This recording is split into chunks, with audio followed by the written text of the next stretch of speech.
Hey guys, welcome back to the channel. Today we're talking about the subject of marriage with my beautiful wife, Kate. So in this lecture, we're going to be talking about 3 things to do with marriage. Thing number 1 is how to continually create a relationship or a marriage. Thing number 2 is the role of communication in a marriage. And the third thing, which I'm going to leave till the very end to keep you guys watching, is the secret to finding the right partner for you. We'll be basing this talk on this book, the Scientology Handbook. It has 19 chapters, all to do with different areas of life. And if you're interested in what we're talking about today, there's a series of free online courses that you can do at www.scientology.org/courses. So if you like the talk and you like the content, please check out the link and do the free courses. Right, babes? Yeah. Good. So I think we should start by defining what marriage is. Ooh, define it. Okay. Well, how about I give you the normal dictionary definition first? Yeah, good idea. So, marriage is the legally or formally recognized union of 2 people as partners in a personal relationship. And that comes from French marier, meaning marry. Marry, I guess, to join or to come together. Hubbard goes on to describe marriage as this. When someone begins on that arrangement called marriage, he is getting into something which is, to say the least, adventurous. When a couple get married, they are doing something they know nothing about. And from all indications, when they have tried it more than once, they know no more about it the second time than they did the first.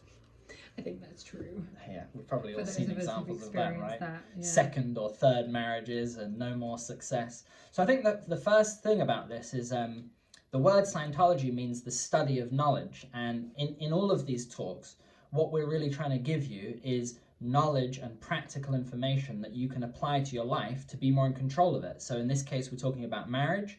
And we just want to give you 2 or 3 bits of practical information that you can use to apply to your, actually not just marriage, but your relationship to make it better.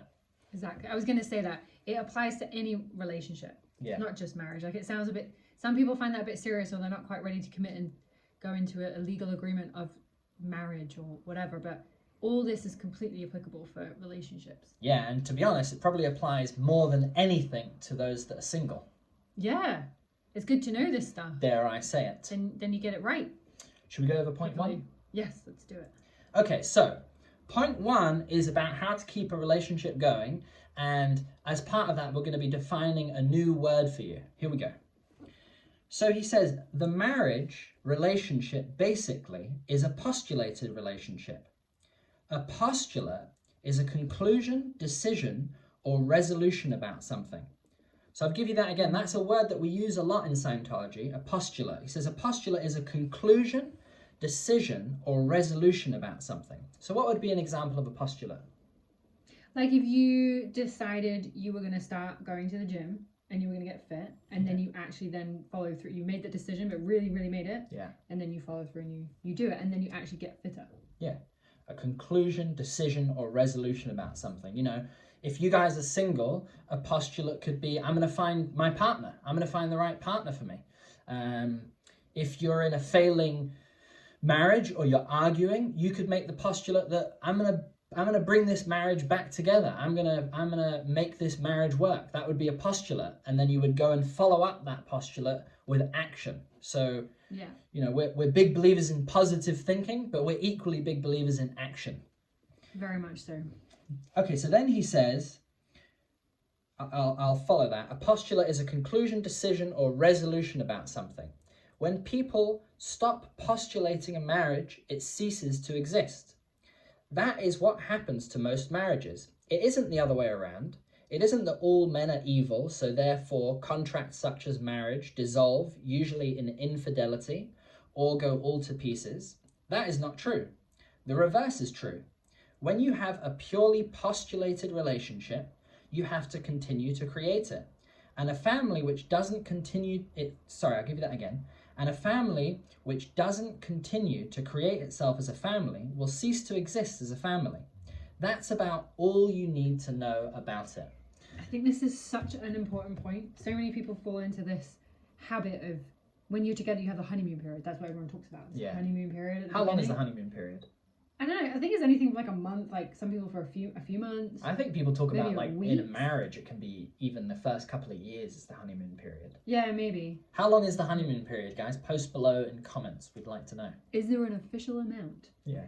But then I think you have all that at the beginning because there is a create. Yeah. It's all new and you want to go on dates and you buy things for each other and you surprise each other and you go on holiday for the first time and then you meet each other's parents for the first time if you go that far. All these different things that are creating it. But I think what people don't realize is that even after that period, it's the same thing. And if you get married, it doesn't just stay that way. Like you kind of think it's going to just run. Yeah. It's just gonna glide along and be fine. Yeah. But I think that's the problem is that you actually have to do a bit of work to keep it going. It's also interesting, I thought, that he says, it isn't that all men are evil, so therefore contracts such as marriage dissolve usually in infidelity and go all to pieces. So he's talking about the fact that like what destroys most marriages is not someone being unfaithful or doing something to actively destroy it, but is actually the reverse, the fact that you stopped creating the relationship. So someone could do something crazy to destroy it, like gamble all the family's money away, or cheat, or fall in love with someone else, or any number of things that would destroy it. But what he's saying is maybe even before that would ever happen, the people have stopped creating the relationship. Yeah. You know, you've stopped doing things that make it that way. It's the same in any area of life. Like if you stop creating a business, the business will go bust. It's the same in a relationship. Right? True. He goes on to say, just to finish this point, where people are having trouble with marriage, it is because they are expecting it to run on automatic. Exactly. They think it will hang together through no effort of their own. Unfortunately, it won't. It has to be created. So Bit of work to do there. That's right. Key point. But it's nice work to do. It's fun. Yeah. I mean, it's much funner being in a relationship that you're creating than one that you're not. Yeah. Right? Oh, yeah. Because otherwise you just get bored. Or both of you are bored and you're not achieving your goals. And what do you even talk about? I don't know if everyone gets to this point. Obviously, a lot of people have kids and then that keeps them super busy. But it's so important. Yeah. Okay, so we move on to point 2. Okay. So guys, that was point 2. The point 1 was postulate. How to continually create and postulate your relationship. And now we're going to talk about communication. So, communication, I think he actually defines it in here, so we're fine for a definition. He says, there is another factor in creating a successful marriage or repairing one that has deteriorated. This also involves communication, the interchange of ideas between two individuals. So that's the definition of communication, right? So like an idea goes across and you understand what I'm saying and then you respond to me. And there are loads of different ways to communicate, especially in this modern day. Yeah. Loads. Like I could give you a kiss, and that would be cheesy, a physical form of communication. Like I didn't say anything, but it still communicates something. It still communicates affection. Yeah. Send you a text. Yeah. Send you a little meme. Yeah. You could call someone. We have this phrase in Scientology, which by Hubbard is, when in doubt, communicate. So if you're thinking, should I reply now? Or maybe I don't want to have that conversation right now. Or, oh, that's a bit of a touchy subject. Whatever it is, when in doubt, communicate. Like over rather than under communicate. And even at the beginning of a relationship, I think people don't use that enough. Yeah. You know, like there's this habit in the modern day to like... Yeah, this games thing. Yeah, like, oh no, don't give them the idea that you're actually interested. I can sort of like, but it is like you say, it's like a game. But the problem is if you don't actually say what you actually think, like either you do want to be with a person or you don't want to be with a person. If you don't say it, then you don't go anywhere and you get stuck in this like, are we having a relationship? Are we not? And I've seen people have trouble with that a lot. And it's just the same point. Or repairing one that has deteriorated, like communication is the key thing, even right at the beginning. Yeah, guys, like don't play games. If you start a relationship playing games like that, where do you think that's going to take the relationship? Like, unless that's what you want to do, in which case, then you play your games. But that's not what marriage and family consists of. No. Right? No. Like Grant and Elena are great. Grant Cardone and Elena Cardone. Great example of Very good relationships. example. If you hear his story of how their relationship started, it was with him incessantly calling her and almost like treating it like a close, you know. And apparently she didn't like him to begin with, and he just kept going. And it's like that's not games. That's communicate, over communicate. So he goes on to say communication is. Sorry, give me that again. Communication is, in fact, the root of marital success from which a strong union can grow. Communication is, in fact, the root of marital success from which a strong union can grow. Non-communication is the rock on which the ship will bash out her keel. Should we just clear up what keel means? Kate's smart. She's super intelligent. She knew what keel was. I didn't know what keel was, so I said, let's define it for the audience.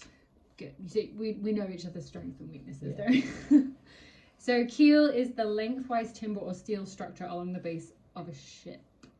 So that long bit in the middle that keeps the framework of it supports the framework of the whole ship. So you demonstrate this while I talk. Okay, so like if non-communication is the rock on which the ship will bash out her keel. Okay, so this, you can't see this. This is a rock, and then the ship comes along. So this is non-communication, this is a marriage, and it goes in and it bashes its keel, and then that's when you get a sinking ship. We don't want you to have a sinking ship, guys. Not in marriage, no. Not in marriage.